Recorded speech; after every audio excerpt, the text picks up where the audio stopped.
ये 91 लोग की हत्या जो होती है, ये ब्रिटिश तारीख में सबसे बड़ा अटैक ब्रिटिश हिस्ट्री में था ब्रिटिशर्स के अगेंस्ट। आज की तारीख तक के ब्रिटिशर्स में 91 लोग की हत्या एक हमले में नहीं हुई। जब वो जेरूसलम के अंदर जो हेडक्वार्टर्स था,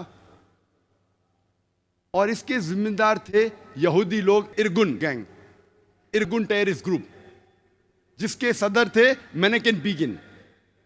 और इस ग्रुप के कई सदर थे, जैसे मैं कहा कि कई टेररिस्ट ऑर्गेनाइजेशंस थे, हागाना, इरगुन, स्टर्न गैंग। इनके सदर के कई नाम हैं, राट्सपेकेगिन, मेनेकेन बिगिन, एरियस शेरॉन। ये सब लोग इस टेररिस्ट ग्रुप के सदर थे और ब्रिटिश गवर्नमेंट इन्हें कहती थी टेररिस्ट। बाद में जब इजराइल स्टेट बनता है, कई लोग लीडर बनते हैं इजराइल के, कई लोग प्राइम मिनिस्टर बन जाते हैं, टेररिस्ट लोग प्राइम मिनिस्टर बनते हैं।